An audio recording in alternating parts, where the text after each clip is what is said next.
Welcome to Narratives Leadership Story Talks, where great leaders go beyond the bottom line to create lasting impact. Join hosts Jerome and Julienne Ryan as they uncover the stories behind real-world challenges, offering practical insights to help you lead with empathy, authenticity, and purpose.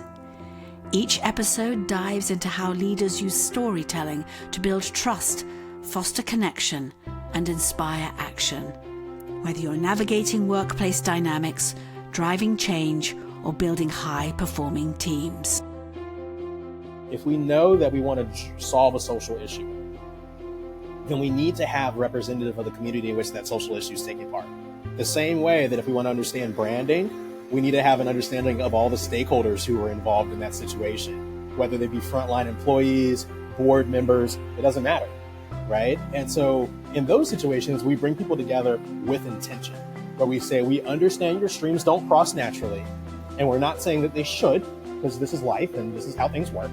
But in this moment, we need to cross your streams. We need to have a full Ghostbusters moment, and this is how we're going to save the world.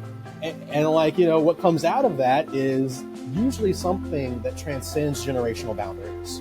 We find key truths. We find things that can be felt in the body that resonate from 13 years old to 84 years old. And when you build on top of that, then you can build something that can last for even longer. Hello, and welcome back to Leadership Story Talks. We just heard a great quote from Evante Daniels. I encourage all of you to go and try to go and find that interview on narrative.com/podcast or wherever you find your podcasts. But that was really a great episode, Julienne, and really interesting. What I know we were just talking about before this, this idea of the streams crossing or never crossing, and how in his work, that's what he sometimes has to do in order to enact some kind of change. So thoughts? It just resonated with me because I was thinking about my first HR job when I transitioned into a company and was working. We were a retail and wholesale company, and we had a distribution center in the back, and we had regular corporate offices, an art studio, and then we had the executive suite, which a lot of people nicknamed Rodeo Drive because those folks did not come down to mix with the rest of the organization. So you had such different worlds working together. Each brought their value. I'm not disparaging that, but how do you get those streams to cross? And then I had the good fun or the challenge to try to make that happen in a few different events. So, but that's for another day and another book. But he made me think about that. Crossing streams is such an awesome visual to use when we're thinking about our work and how do we connect people. There's two things that come to my mind as a result of what you just said and what we heard from Evante. The first is this idea of the crossing streams as you just said, and that a lot of our work, when people come to us, it's because there's been the formation of silos that are unbreakable. And silos are completely natural because, of course, we have to create different departments, different divisions with different expertise. So it's not that silos are the problem and that the goal is to destroy all silos, but it's rather how do we get those streams to cross? And very often we've found that if you can create that common language of storytelling, where everybody kind of knows the story of why they're here, and why their department matters in relation to other departments. So I'm not working in isolation as the accountant with my accounting team. I actually am telling you the story of why I matter to you, the sales team. And very similar with the sales team, here's why I matter to you, research team. And so we have these natural silos that exist, but then we have a feeling in the organization that we can't break through. Those people are just so different. They're different backgrounds. They're extroverted. They're introverted. They're not, outspoken, this, blah, blah, blah. And it just goes on. And it's not that any of that is not valid, but what is necessary is to get people together. And very often in our work, what brings people together is hearing these kinds of stories of what it's like for me to work in this department, first of all. And then second, you can actually get to the story of why that matters. But if you don't first hear and get people to speak about what it's like to work in that environment, then it's going to be very hard to get to the why. Because some people are going to find it very intimidating. Other people are going to be very enthusiastic about saying why they matter most. But it's not really going to be in relation to others, right? And it's that interdependence that's so important in an organization to highlight and to advocate for. Make sure that everybody knows why they're important. But it has to start with you, the person that's in that department. I can't make up that story. But it's really interesting to me that that's why a lot of companies come to us. Because there are these breakdowns because of these silos. There are so many situations out there where I either have experienced it or hear it from colleagues where initiatives are put forward and there's an assumption that everybody's on the same page about why something needs to be changed. And then you find out it needs to be educated, but you can't educate without including people and finding out if what's being talked about is the right conversation. So you got to go exploring. You're right. Like you got to go downstream, cross stream, upstream, make sure you're pulling in the people that you need to talk to, because a lot of epic fails, happen because of a lot of good efforts that just didn't really touch base with the people who mattered or people who were going to be impacted. So lots I of good remember little things to think of. It's unsuppressed a lot of memories, this particular example as I'm sitting here. But it's true. It is true. We have to take a pause and think about who we're mixing up with. Yeah. I remember in this pharma company, we had a sales department and a research department coming together for a retreat. And this one, we all had them do a storytelling exercise, and then some of them presented the stories that they came up with.